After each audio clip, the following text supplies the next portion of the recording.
दोस्तों जय हिंद। मैं हूं रवि शुक्ला और आप मेरे साथ देख रहे हैं the new Bharat. The new Bharat की तरफ से हम उम्मीद करते हैं आप जहां भी हैं स्वस्थ हैं, मस्त हैं और व्यस्त हैं। शनिवार का दिन है। घड़ी बजा रही है ठीक 8:30 और हम लेकर आते हैं टीएनबी किताब शनिवार की प्रोफेसर जितेंद्र श्रीवास्तव के साथ, जहां पर बात होती है किताबों की, साहित्य की। और आज इस कार्यक्रम को विशेष रूप से हम समर्पित कर रहे हैं वरिष्ठ आलोचक, साहित्यकार, लेखक प्रोफेसर मैनेजर पांडे जी पर।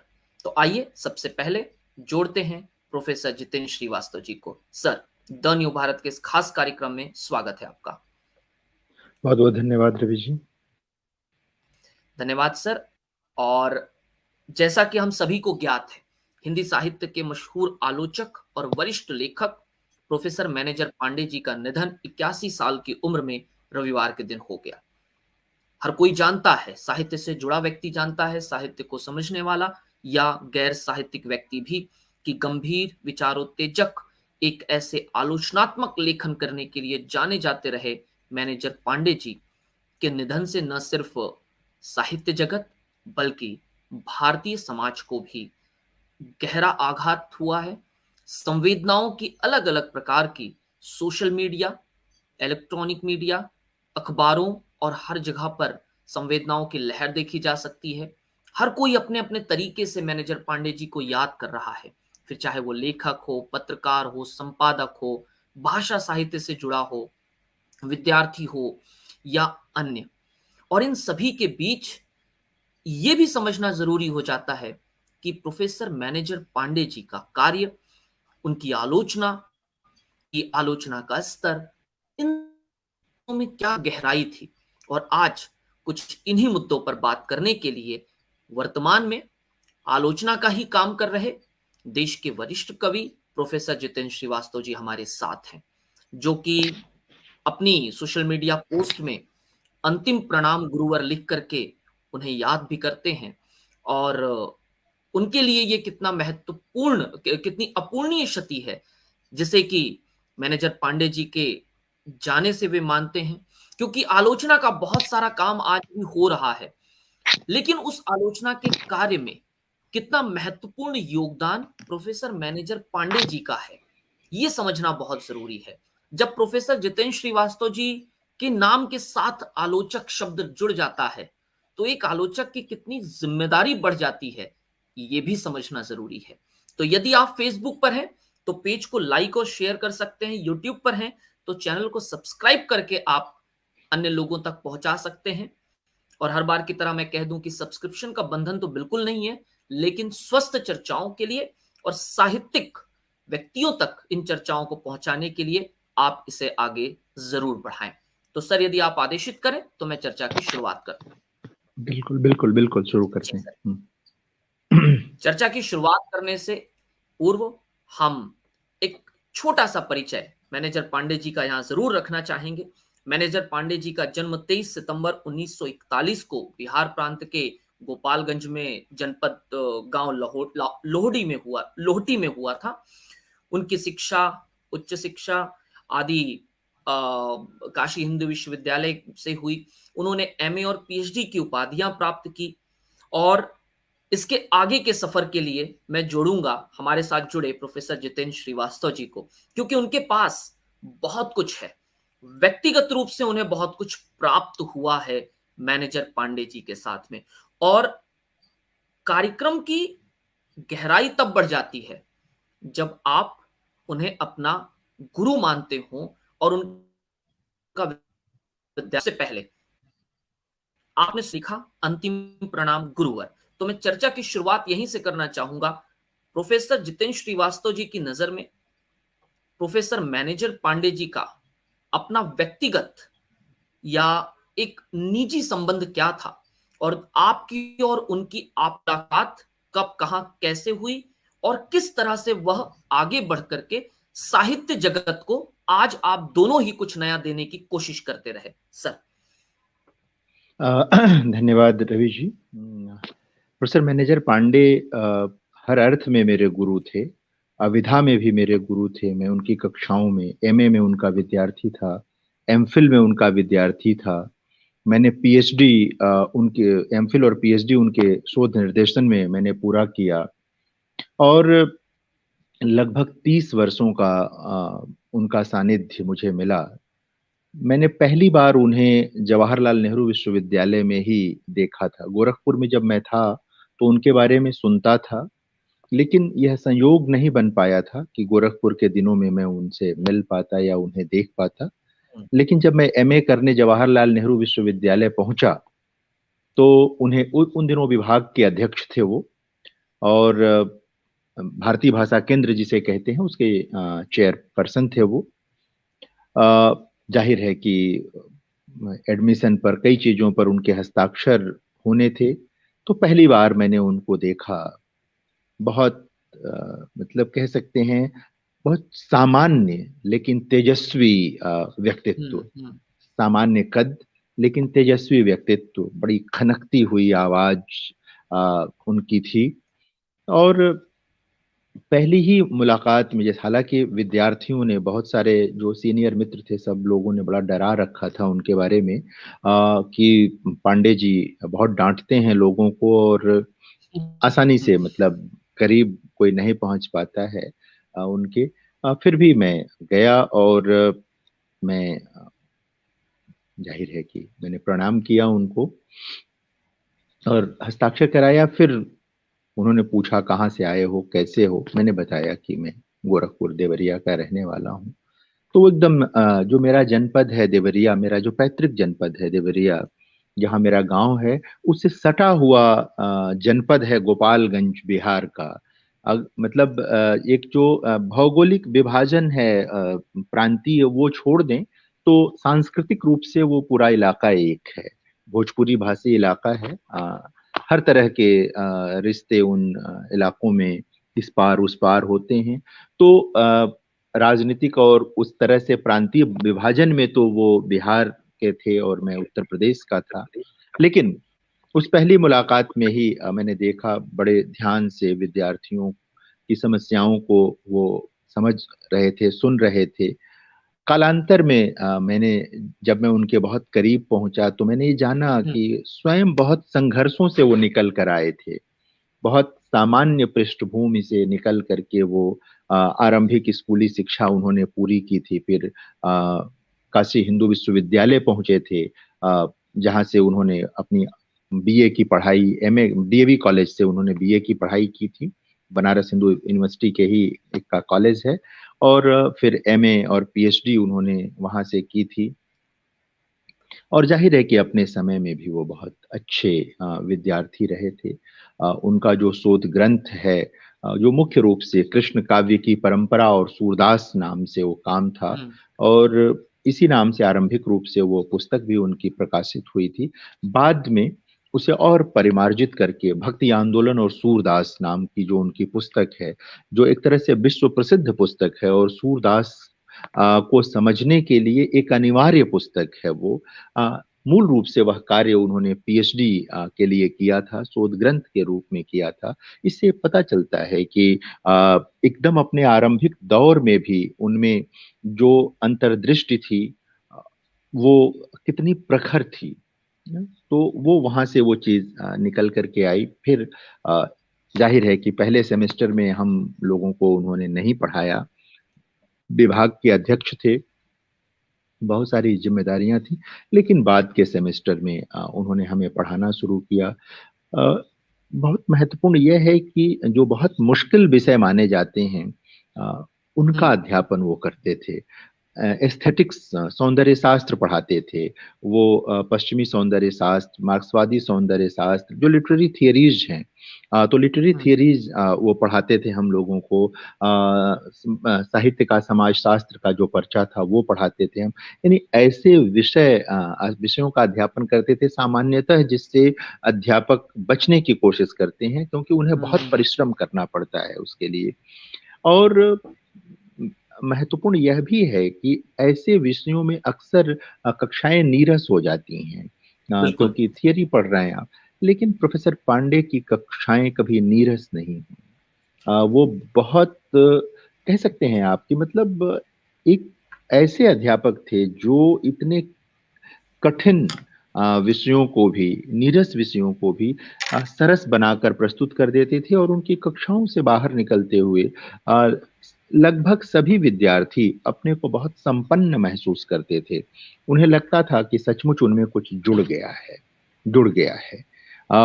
देश के तो जाने-माने प्रोफ़ेसर थे ही वो, उस दौर में ही, यानी कि जब हम एमए करने आए थे तब भी उनकी ख्याति अ, राष्ट्रव्यापी थी, अंतर्राष्ट्रीय थी उनकी ख्याति और एक बड़े आचार्य के रूप में, बड़े आलोचक के रूप में, चिंतक के रूप में वो प्रतिष्ठित हो चुके थे उस दौर में ही, अपने मतलब 50 की उम्र के आसपास की उम्र से पहले वो प्रतिष्ठित हो चुके थे उस रूप में। और जवाहरलाल नेहरू विश्वविद्यालय का विभाग बड़ा संपन्न था। प्रोफेसर नामवर सिंह वहीं थे, एमेरिटस हुँ, हुए रिटायर होने के बाद वहीं। प्रोफेसर केदारनाथ सिंह थे जिन्हें ज्ञानपीठ पुरस्कार मिला कविता के लिए। प्रोफेसर मैनेजर पांडे थे और बाद में भी शिक्षकों की एक अच्छी परंपरा वहाँ पर रही। लोग आए और लोगों ने पढ़ाया वहाँ पर। तो पांडे जी की कक्षाओं में विद्यार्थी थोड़ा डरते भी थे इसलिए कि बड़े मुश्किल विषय पढ़ाते थे वो और हल्की चीज़ों को पसंद नहीं करते थे। वो विद्यार्थियों से भी उम्मीद करते थे कि आप पर्याप्त परिश्रम करके आएँ। जो आप सेमिनार पेपर लिखें, टर्म पेपर लिखें, उसमें हुँ, आपकी प्रतिभा और आपका परिश्रम दोनों दिखना चाहिए। सिर्फ़ प्रतिभा से भी काम नहीं चलता और बिना परिश्रम के तो बिल्कुल नहीं चलता है। तो प्रोफ़ेसर पांडे बराबर इस बात पर बल देते थे कि आपको मतलब परिश्रम करना होगा तभी बात बनेगी और अ, जिन विषयों को वो पढ़ा रहे होते थे, जिन विषयों हुँ, से वो जुड़े हुए होते थे, उससे संबंधित जो कुछ भी नया छपता था, खासकर हुँ, अंग्रेजी में, अनिवार्य रूप से वो उसको पढ़ते थे और बहुत जल्दी पढ़ते थे उसको वो।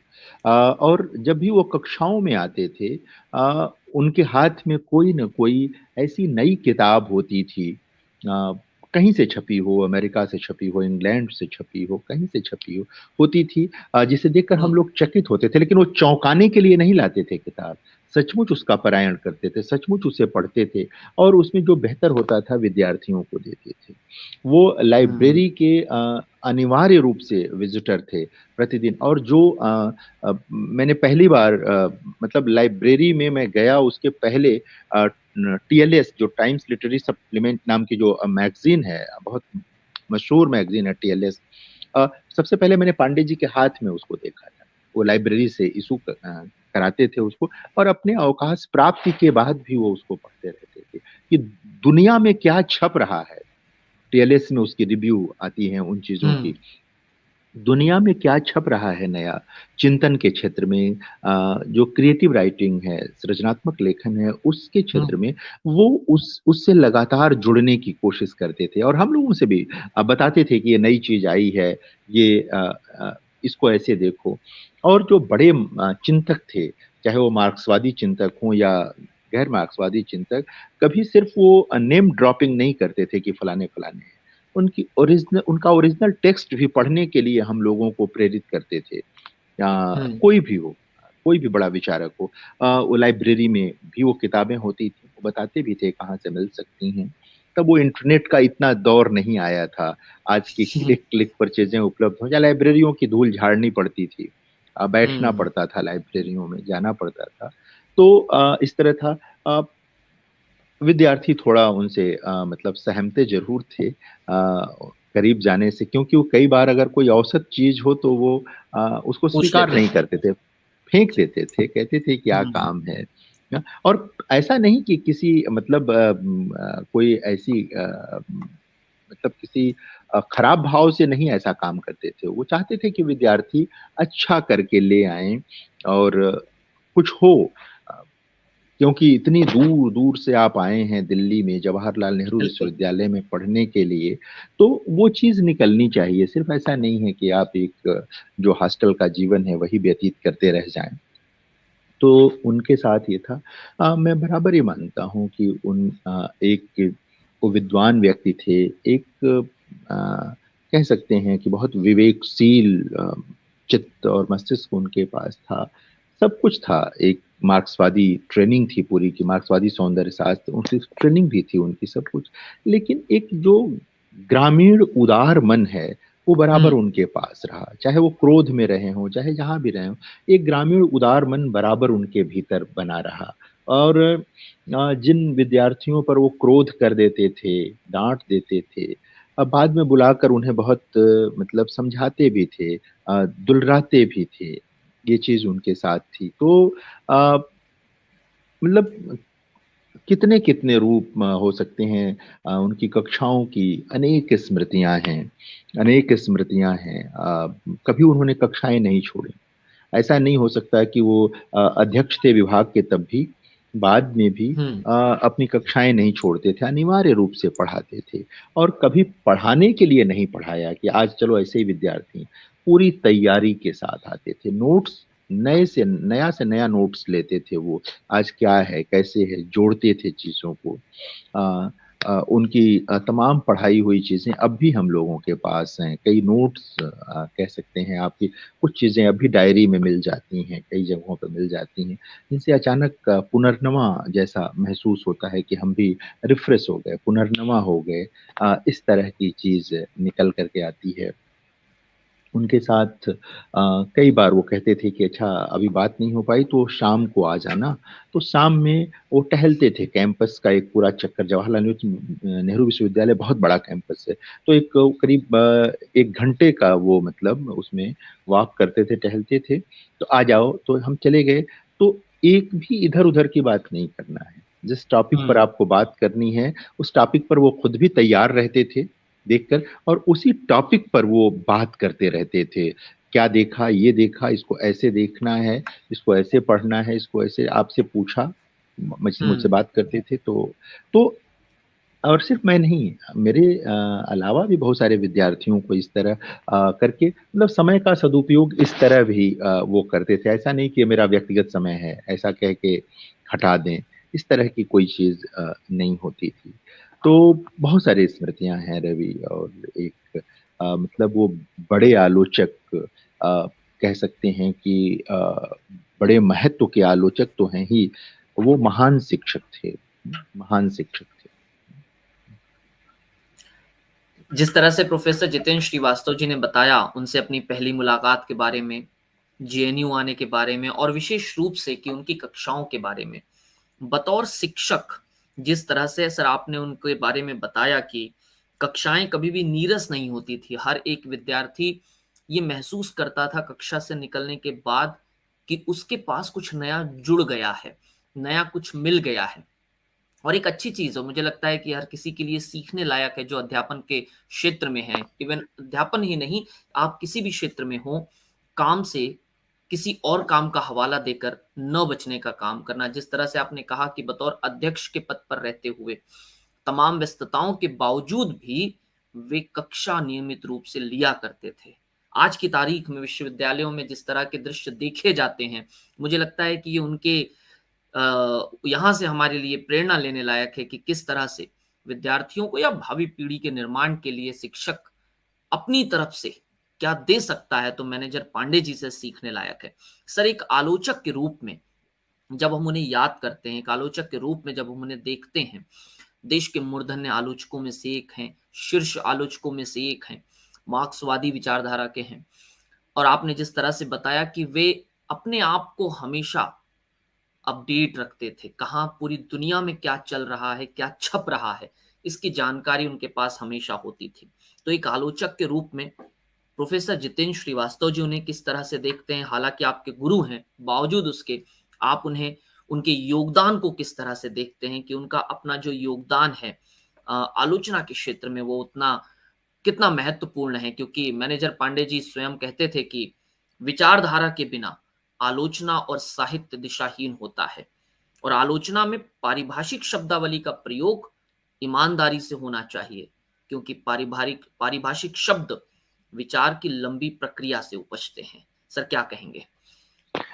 बहुत अच्छा प्रश्न है ये। देखिए 2-3 चीज़ें मैं पहले प्रोफ़ेसर पांडे निश्चित तौर से एक वैचारिक प्रतिबद्धता उनकी मार्क्सवाद के प्रति थी। लेकिन वो बहुत जड़ किस्म के मार्क्सवादी नहीं थे। वो हुँ, मार्क्सवाद से इतर भी जो कुछ भी था उसको भी देखते समझते थे, उस पर बात करते थे।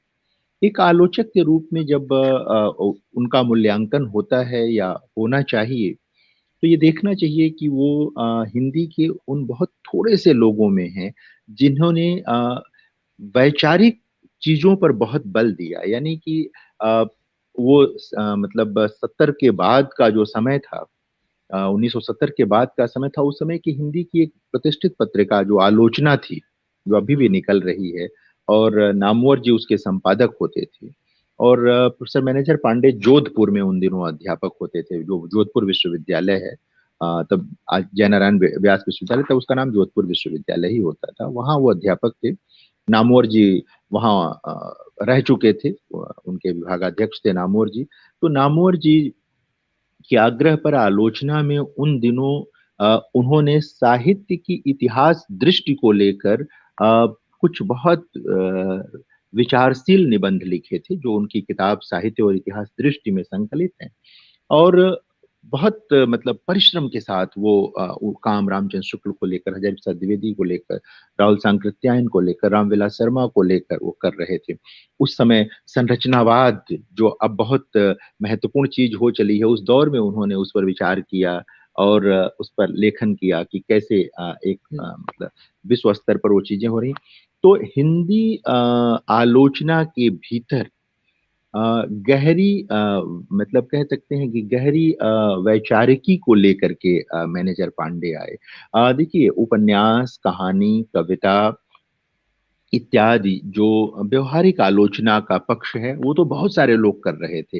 पांडे जी हुँ, ने भी किया है और प्रचुर मात्रा में किया है बाद के दौर में, शुरू में। लेकिन आरंभिक तौर पर उनको लगता था कि जो ये हिंदी का पाठक वर्ग है, ये जो हिंदी के विद्यार्थी हैं, जो हिंदी के शिक्षक हैं, इनकी तैयारी, जो सैद्धांतिक तैयारी है इनकी, वो भी बहुत ज़रूरी है। और इस हुँ, दृष्टि से उन्होंने बहुत महत्वपूर्ण कार्य किया। जो उनकी किताब है साहित्य की, मैं अभी भक्ति आंदोलन और सूरदास की बात कह रहा था, यह एक साथ सैद्धांतिक और व्यवहारिक आलोचना का सुंदर उदाहरण आपको इस किताब में मिलेगा। हुँ, कैसी सुंदर पंक्तियां मिलेंगी आपको उसमें। कहते हैं जायसी के बारे में उसमें पंक्ति आती है, प्रोफेसर मैनेजर पांडे कहते हैं कि जायसी ने दिल्लीश्वर को जगदीश्वर नहीं माना। हम्म, हुँ, और उसके साथ फिर जायसी पर बात करते हैं। मूल रूप से किताब सूरदास के बारे में है, लेकिन भक्ति आंदोलन की जो पूरी पृष्ठभूमि है उस पर वो विचार करते हैं। वो एक तरह से पहले आलोचक थे जिन्होंने सूरदास की कविता को ग्रामीण चेतना, किसान चेतना के साथ भी जोड़कर देखा। हम्म, पहली पहली बार, आमन आज से लगभग लगभग शायद मुझे लगता है 50 वर्ष से भी पहले की बात है ये। 68-69 में उनका वो काम हुआ था अ, बनारस हिंदू विश्वविद्यालय में। तब उन्होंने हुँ, उसको किसान चेतना के साथ व्याख्यायित किया, जो कि नितांत नई बात थी, नितांत नई बात थी। और अब तो ये सिद्ध हो चुका है कि वो बहुत महत्वपूर्ण बात थी। तो इस ढंग से उन्होंने किया। फिर जो सैद्धांतिक आलोचना, हुँ, साहित्य और इतिहास दृष्टि, आज भी किताब है, और मुझे लगता है कि हिंदी के हर विद्यार्थी को के पास वो किताब होनी चाहिए, साहित्य और इतिहास दृष्टि समझने के लिए। हाँ, इतिहास दृष्टि क्या है। हम्म, और इन सब चीजों को, रामचंद्र शुक्ल को समझने के लिए भी, हजारी प्रसाद द्विवेदी को समझने के लिए भी, राहुल सांकृत्यायन को समझने के, और संपूर्णता में साहित्य की इतिहास दृष्टि को समझने के लिए वो बहुत हुँ, महत्वपूर्ण किताब है। एक और किताब उनकी बहुत महत्वपूर्ण है, जिसके नाम पर कई लोग अब उनको समाजशास्त्री आलोचक कहने लगते हैं, जबकि वो इस उस रूप में समाजशास्त्री आलोचक नहीं थे। हुँ, है, समाजशास्त्री आलोचना है, और वो कोई बहुत बुरी चीज नहीं है। लेकिन प्रोफेसर पांडे उस ढंग से समाजशास्त्री आलोचक नहीं थे। मैं उन्हें बराबर दार्शनिक आलोचक कहता हूँ। कि वो अगर पद ही इस्तेमाल करना है तो वो दार्शनिक आलोचक थे। तो साहित्य के समाजशास्त्र की भूमिका जो उनकी किताब है, एक तरह से उसके पहले भी साहित्य के समाजशास्त्र को लेकर हिंदी में कुछ किताबें आ गई थी, लेकिन बहुत व्यवस्थित ढंग से और पूरे विश्व में साहित्य हुँ, के समाजशास्त्र को लेकर जो चिंतन हो रहा था, उस चिंतन को समाहित करते हुए हिंदी में यदि पहली कोई मुकम्मल किताब आई थी, तो वो साहित्य के समाजशास्त्र की भूमिका थी, जो हरियाणा साहित्य अकादमी ने प्रकाशित किया था, उस किताब को।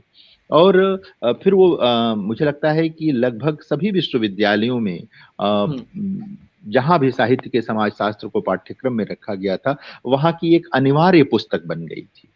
अनिवार्य हुँ, पुस्तक बन गई थी। तो ये एक इस तरह से मतलब पांडे जी का काम ये मतलब 3 किताब। इसके अलावा तो उनके आलोचना की सामाजिकता, फिर एक साथ उनकी 5 किताबें आईं, उपन्यास की आलोचना पर, कविता की आलोचना पर, आलोचना में सहमति और असहमति को लेकर उनकी मतलब इस तरह से देखेंगे, फिर उनके इंटरव्यूज की किताबें आई, उनके अनुवाद की किताब आई, लगभग 30 के आसपास किताबें प्रकाशित हैं पांडे जी की। कहना यह चाहता हूं मैं एक आलोचक के रूप में, पांडे जी ने यह इंगित किया कि आलोचक का दायित्व बड़ा होता है और उसे सिर्फ भाष्य की ओर नहीं जाना चाहिए, उसे सैद्धांतिकी पर भी काम करना चाहिए, निरंतर अपने को भी मांझना चाहिए और अपने पाठकों का भी जो विवेक का स्तर है, हुँ, उसे हुँ, ऊंचा उन्नत उठाने की कोशिश करनी चाहिए। और भाष्य में भी, यानी कि जो आप आलोचना कर रहे हैं, भाष्य शब्द हिंदी में थोड़ा-सा खराब माना जाने लगा, हालाँकि इतना खराब होता नहीं है वो।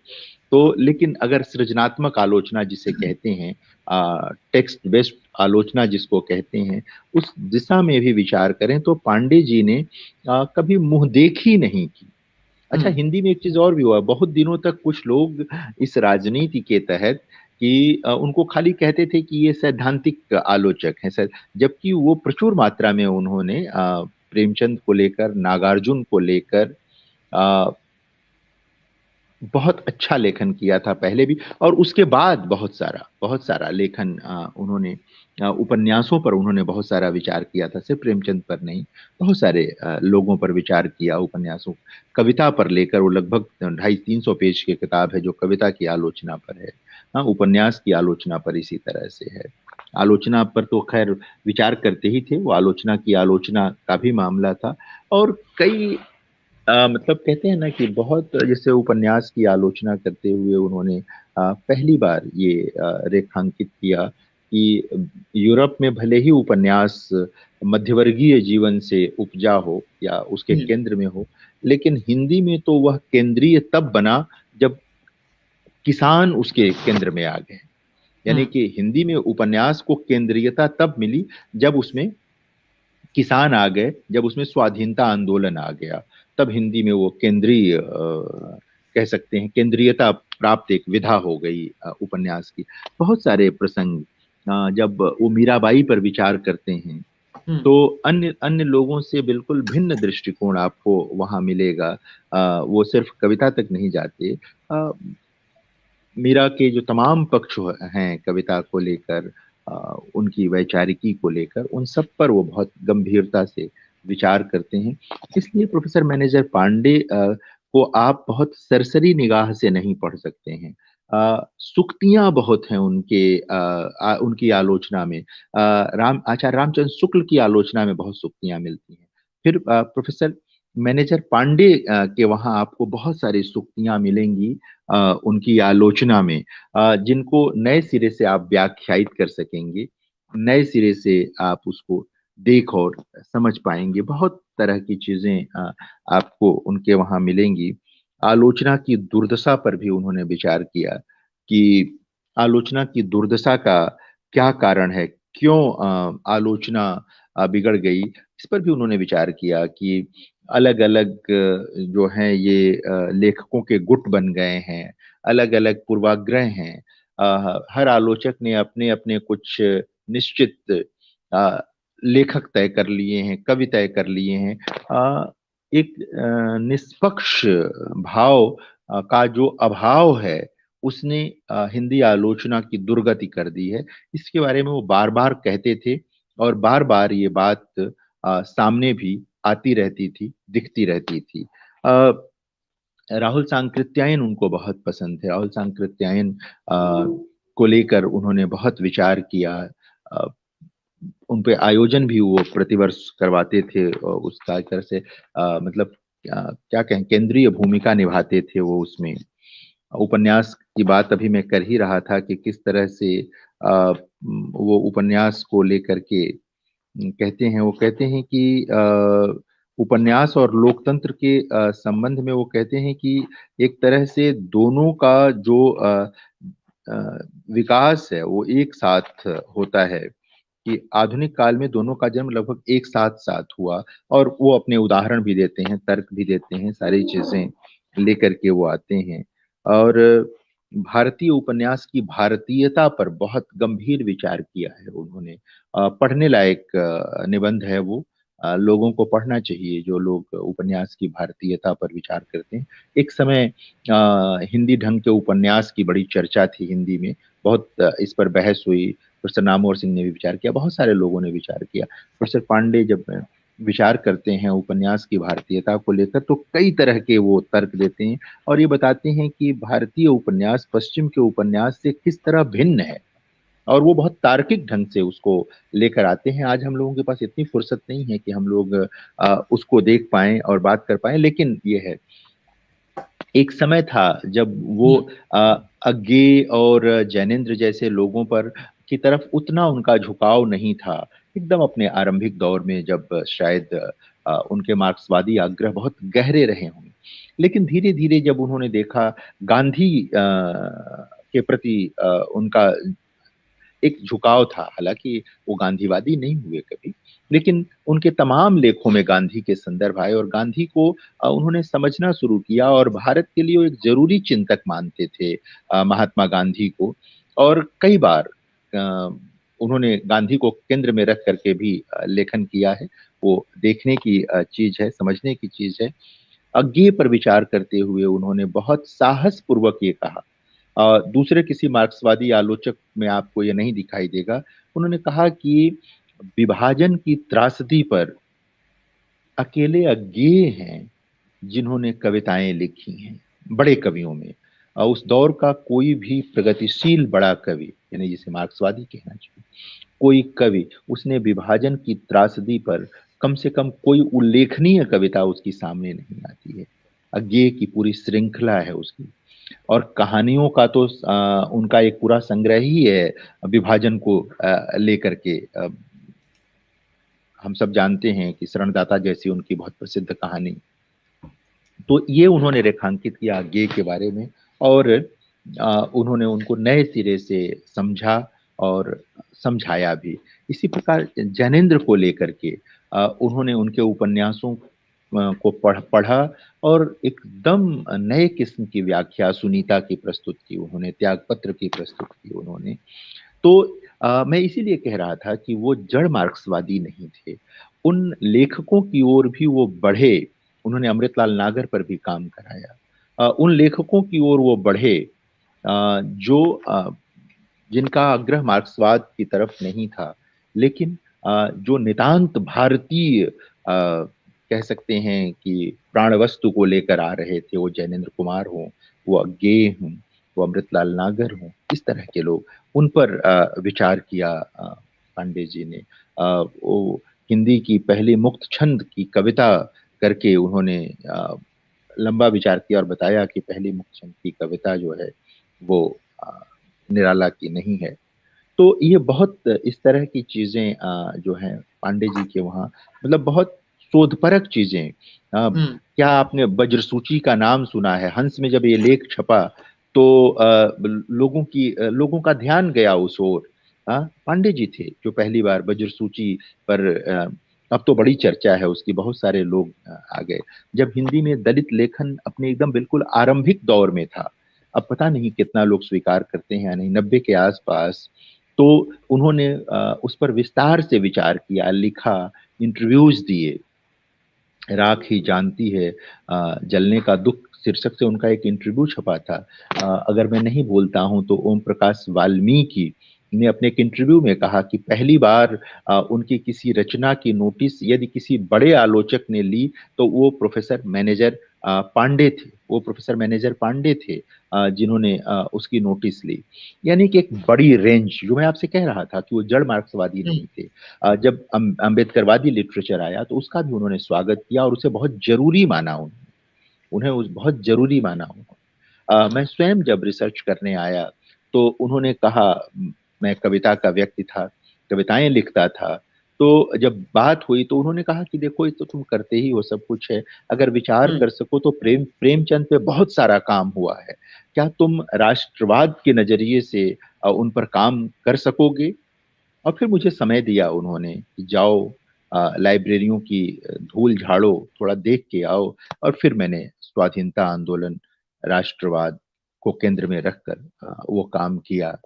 सब आप जानते हैं, आज अपने बारे में बात करने का अवसर नहीं है, लेकिन अगर वो कुछ बन पाया तो वो गुरु के कारण ही बन पाया, पांडे जी के कारण ही बन पाया। शायद मेरी दृष्टि नहीं जाती वहां तक कि इस ढंग से भी कोई विचार हो। और वो मेरे ख्याल से अकेला काम है। जिस तरह जब मैं एमफिल, मतलब ये तो पीएचडी की बात है, एमफिल जब मैं का विषय ले रहा था तभी उन्होंने तय किया कि प्रेमचंद की तरफ आओ तुम। उन्हीं के एक तरह से कहने पर, आदेश पर, जो भी कह लें आप, जो भी शब्द इस्तेमाल करें, उसके आधार पर मैं इस ओर बढ़ा था। और वो पहला काम है जो उनके निर्देशन मतलब में मैंने किया, कहीं और नहीं था।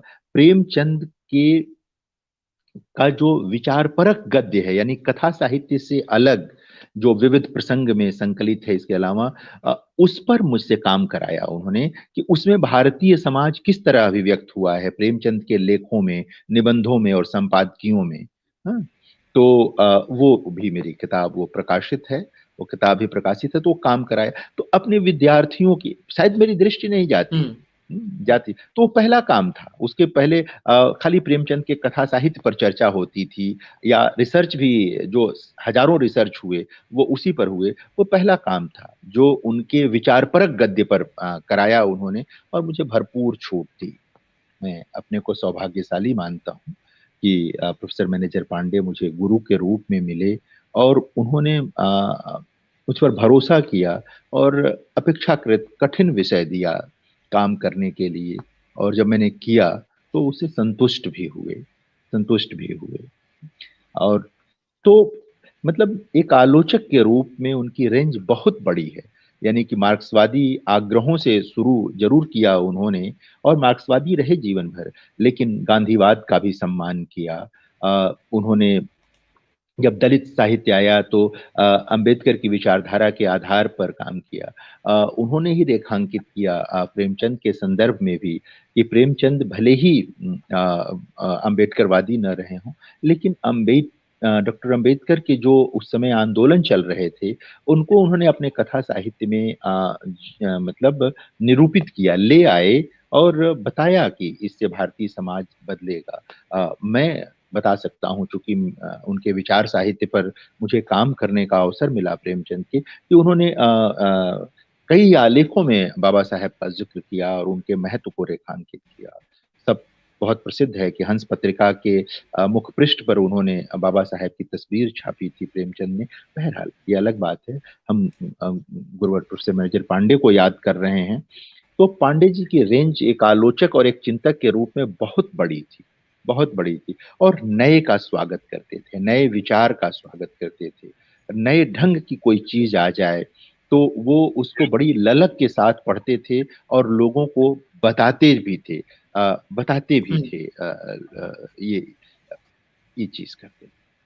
तो बहुत मतलब एक, और मुझे लगता है कि हिंदी साहित्य जब तक रहेगा एक विशिष्ट आलोचक के रूप में, एक जरूरी आलोचक के रूप में मैनेजर पांडे की कृतियां हम सबका मार्गदर्शन करती रहेंगी, हमारे बाद की पीढ़ियों का, उनके भी बाद की पीढ़ियों का और उनके भी बाद की पीढ़ियों का मार्गदर्शन करती रहेंगी। जितेंद्र श्रीवास्तव जी जिस तरह से बता रहे थे और बताते हुए बहुत सारी उनकी साहित्यिक कृतियों के बारे में जिक्र करते गए और उन्होंने बतौर आलोचक किस तरह से मैनेजर पांडे जी ने साहित्य जगत को अपना सर्वस्व दिया है इसकी बात की। शब्द और कर्म, साहित्य और इतिहास दृष्टि, सूरदास की बात की, उसके बाद साहित्य के समाजशास्त्र की भूमिका की बात की, आलोचना की, सामाजिकता की बात की, उपन्यास और लोकतंत्र की बात की।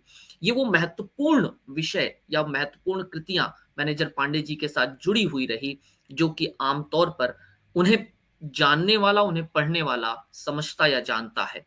साक्षात्कार विधा में उन्होंने मैं भी मुंह में जुबान रखता हूं एक रचना रची थी और मैं चाहूंगा कि सर उस पे आप कुछ कहें, लेकिन उससे पहले साथ में एक चीज जोड़ना चाहूंगा कि यदि हम आलोचकों का एक कुनबा देखें तो उन आलोचकों के पूर्व के आलोचकों में देखें और मैनेजर पांडे जी में देखें तो ऐसा क्या खास या क्या विशेषता मैनेजर पांडे में रही जो पूर्व के आलोचकों में हमें नहीं मिलती, या अन्य से क्यों खास मैनेजर पांडे जी को हम मानते हैं सर? नहीं, मैं जैसा अभी पीछे कह रहा था कि देखिए मार्क्सवादी आलोचना का परिसर भी बड़ा है। वहाँ हम्म। शिवदान सिंह चौहान हैं, वहाँ प्रकाश चंद्र गुप्त हैं, वहाँ रामविलास शर्मा हैं, वहाँ पर नामवर जी हैं जो जवाहरलाल नेहरू विश्वविद्यालय में ही थे। तो वो हम्म। बड़ी चीज है। मैं यही कहना चाहता था कि प्रोफेसर पांडे ने इन लोगों से अलग अपनी राह बनाई और जहां जरूरी लगा दूसरे विचारों का भी स्वागत किया उन्होंने। टेक्स्ट की हम्म। व्याख्या की तरफ भी जब वो बढ़े तो उन्होंने मजिस्ट्रेट की तरह रचना के साथ व्यवहार नहीं किया कि मार्क्सवाद तो ये कहता है, ये चीजें इसमें नहीं है तो इसको खारिज कर दो। नहीं, उन्होंने भारतीय समाज को समझते हुए उन रचनाओं की व्याख्या की और माना कि ये यहाँ के लिए जरूरी चीज है। तो उनका आग्रह जो था वो हम्म। भारतीय जनजीवन पर अधिक था, भारतीय सामाजिक संरचना को समझने पर अधिक था। मार्क्सवाद उनके लिए एक औजार की तरह था और जितनी दूर तक वो काम आया उतनी ही दूर तक उन्होंने उससे काम लिया। उसे जबरदस्ती हथौड़ा नहीं बनाया उन्होंने, और न मार्क्सवाद को सामने रखकर वो एक किसी जज की तरफ पेश आए कि नहीं अब इसको फांसी की सजा सुना दी जानी है, इसने तो इस नियम का पालन नहीं किया, इसने तो ये चीज शामिल नहीं की। नहीं, बहुत मतलब निष्पक्ष होकर वो आलोचना करते थे, पारदर्शी ढंग से करते थे। कभी किसी को कोई मुआफी नहीं दी उन्होंने और कभी किसी की अतिरिक्त सराहना भी नहीं की उन्होंने। जो जरूरी था वही कहा उन्होंने। गुटबाजी नहीं की उन्होंने आलोचना में, कुनबा नहीं बनाया उन्होंने आलोचना में। शिष्य बहुतेरे तैयार किए, जो पूरे देश में कुछ विदेश में भी काम कर रहे हैं। और जाहिर है कि उन सब में प्रोफेसर मैनेजर पांडे किसी न किसी रूप में हैं, उपस्थित हैं। सर जिस तरह से आप उनके साथ जुड़े हुए रहे हैं और एक बतौर विद्यार्थी भी आपने, बतौर आलोचक भी आप, और वो कहीं ना कहीं फिर एक साथ समालोचक भी हो जाते हैं, तो एक आपके पास कुछ एक ऐसे सज्जन जो लिख संस्मरण? रहे हैं, एक जो जी। कह रहे हैं एक सज्जन कि मुगल बादशाहों की हिंदी कविता, हाँ निश्चित तौर पे दारा शिकोह पर वो बहुत महत्वपूर्ण काम कर रहे थे। वो किताब शायद अब उनके न रहने के बाद कुछ दिनों में छप कर आएगी। दारा शिकोह पर पिछले 25 एक वर्ष से वो काम कर रहे थे और बहुत सारी सामग्री, मुगल बादशाहों की कविताओं का भी उन्होंने संकलन तैयार किया। और यहाँ प्रसंग बस नहीं, शायद नहीं कहना चाहिए, मैंने उस पर लिखा भी है, वो मुगल बादशाहों की हिंदी कविता पर, उस किताब पर मैंने लिखा भी था। और बहुत कुछ उससे जुड़ा, मुझ में बहुत कुछ मुझ में जुड़ा उसमें। मैं क्या लिखता गुरु पर, मुझ में ही जुड़ा कुछ। मैंने ही कुछ सीखा सर उनसे। सर आप जिस तरह से आप भावुक हो गए हैं और जिस तरह से आप बात कर रहे हैं, तो आपके पास सर संस्मरण होंगे, कुछ किस्से होंगे जो कि आप जरूर यदि साझा करें, जिसमें कि मैनेजर पांडे जी का व्यक्तित्व जिस तरह का है और उनके किस्से आपके साथ जुड़ करके, या आपके पास हमने कुछ तस्वीरें दर्शकों के साथ में पीछे बैकग्राउंड में शेयर की थी, जिसमें आप और वे अलग अलग मौकों पर साथ साथ दिखाई दे रहे हैं। यानी विद्यार्थी जीवन से लेकर के मंच, अगल बगल की कुर्सी साझा करने तक, एक विद्यार्थी जीवन से लेकर यहाँ तक पहुंचना अपने आप में बड़ी उपलब्धि है। कुछ किस्से, कुछ ऐसे संस्मरण जिसपे कि कभी वो कुछ जो सभी के लिए एक प्रेरणा भी बन सके और आज यहाँ पर प्रासंगिक भी लगे। सर स्वागत है। देखिए ये तो उन्हीं का बनाया है कि उनके पास बैठ सका, वरना हम लोग क्या थे। उनका स्नेह था, उन्होंने माजा इस तरह कि हम लोग इस लायक हुए कि उनके पास बैठ सकें, कुछ कह सकें। बहुत तरह के सिर्फ़ एक किस्सा सुनाऊँगा। आज मेरे ख़्याल से आपका समय भी पूरा हो रहा है। होली जेएनयू में बहुत विलक्षण ढंग से मनाई जाती थी, अब भी मनाई जाती होगी। अ, तो हम विद्यार्थी थे, मना रहे थे, ज़ाहिर है कि सबने किसी ने रंग पोत लिया, किसी ने कुछ कर लिया, कुछ-कुछ और हम सब गुरुओं के वहाँ जाते थे, तो इसी तरह सुबह से शुरू हुआ 11 बजे के आस-पास या 12 बज रहे होंगे, हम लोगों ने पांडे जी के वहाँ घंटी दबाई। पांडे जी बाहर निकले और फिर उन्होंने कहा कि चलो होली के ही बहाने सही तुम लोगों का असली चेहरा तो देख लिया। सबके चेहरे पर रंग पुता हुआ था। सब कोई काली, कोई कुछ मतलब लगा हुआ था, कहीं ये, कहीं वो। तो उन्होंने कहा कि चलो इसी बहाने तुम लोगों का असली चेहरा देख लिया। प्रत्युत्पन्न मति थे और बहुत मतलब हुँ, कहते हैं जिसको मतलब गहरी मतलब मारक व्यंग भी कर लेते थे। हास्य भी पैदा कर लेते थे कक्षाओं में भी। जैसे एक हम लोग जब एमफ़िल में थे उन दिनों उपन्यास बड़ा चर्चित था मुझे चाँद चाहिए सुरेंद्र वर्मा का। तो हमारे किसी मित्र ने सहपाठी ने उस पर इच्छा ज़ाहिर की कि सर मैं इस पर अपना टर्म पेपर या सेमिनार पेपर लिखना चाहता हूँ। तो उन्होंने कहा लिख लो, 2 ही स्थितियाँ हो सकती हैं या तो चाँद मिल जाएगा या चाँद निकल आएगा। तो वो मतलब जिसको कहते थे बहुत गंभीर वातावरण में भी लेकिन हल्की बातें नहीं करते थे वो। जैसे कि अगर उनका व्यंग्य विनोद भी जो था वो बहुत सतही किस्म का नहीं होता था। बहुत मतलब सैकड़ों संस्मरण इस तरह के उनके हैं। वो एक बार होली के अवसर पर संध्या में कार्यक्रम जेएनयू में होता था, तो विद्यार्थियों ने उनको बुलाया, तो उन्होंने अपने बनारस हिंदू विश्वविद्यालय के दिनों के बड़े सुंदर संस्मरण सुनाए। कक्षाओं में भी कई बार अपनी उस गंभीर और बड़ी मतलब क्या कहें छवि जो उनकी कठोर की छवि बनी हुई थी उसके उसका विलोम रचते हुए कई बार बहुत सरस किस्म का वातावरण वो बनाते थे और हँसते भी थे। तो बहुत सारे मतलब आज मुझे लगता है कि इतने ही पर रोका जाए और बहुत बहुत बिल्कुल। संस्मरण।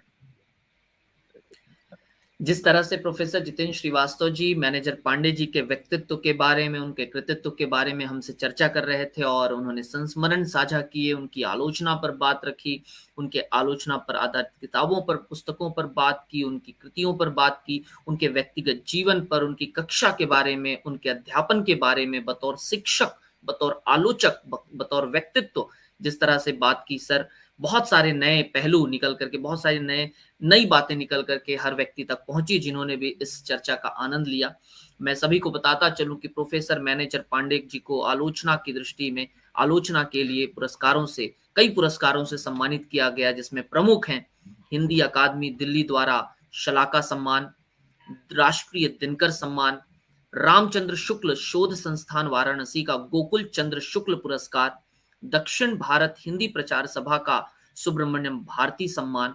ये वो प्रमुख सम्मान हैं जो प्रोफेसर मैनेजर पांडे के अपने काम के सम्मान के रूप में उन्हें प्राप्त हुए हैं। इसके अलावा अन्य हैं, लेकिन ये वो प्रमुख हैं। और आज की इस चर्चा में टीएनबी किताब शनिवार की प्रोफेसर जितेंद्र श्रीवास्तव जी के साथ हमने चर्चा की या पूरा कार्यक्रम समर्पित किया प्रोफेसर मैनेजर पांडे जी को, जिनका गत रविवार को निधन हुआ। साहित्य के लिए एक अपूर्णीय क्षति, लेकिन उनके अपने काम सदैव हर साहित्यिक व्यक्ति को प्रेरणा देते रहेंगे। और जैसा कि प्रोफेसर जितेंद्र श्रीवास्तव जी ने कहा, आने वाली पीढ़ियों तक वे हमेशा हर किसी के लिए जैसे आज हैं वैसे ही बने रहेंगे। इस विश्वास के साथ कि आज की इस चर्चा को आप सभी ने सुना और कुछ नया सीखा, कुछ नया प्राप्त किया होगा। जैसा कि मैनेजर पांडे जी की कक्षाओं में होता था कि कक्षा खत्म होने के बाद कुछ नया जरूर मिलता था, तो आज बहुत कुछ नया मिला है प्रोफेसर जितेंद्र श्रीवास्तव जी के माध्यम से। सर, आपने हमारे लिए समय निकाला और एक लंबी चर्चा हमारे साथ की। मैं द न्यू भारत की तरफ से आपका धन्यवाद ज्ञापित करता हूं। साथ में सभी दर्शकों का बहुत शुक्रिया जिन्होंने अपना कीमती समय निकाल करके इस कार्यक्रम को सुना। आज दर्शक दीर्घा हमारे जो दर्शक हैं, आज उनकी संख्या एक काफी अच्छी दिखाई दे रही थी, तो आप सभी का बहुत शुक्रिया। जिन्होंने अभी सुना और जो बाद में भी सुनेंगे। आज के लिए इतना ही। टीएनबी किताब शनिवार की मिलेंगे एक शनिवार छोड़ करके फिर अगले शनिवार को। तब तक के लिए आपसे विराम ले रहे हैं। कल शाम ठीक 8 बजे मुलाकात होगी। प्राइम टाइम में बात होगी गुजरात और हिमाचल के चुनाव पर। तब तक के लिए रुकते हैं। मुलाकात करेंगे कल। बहुत शुक्रिया, धन्यवाद, जय हिंद। सर आपका बहुत जय शुक्रिया।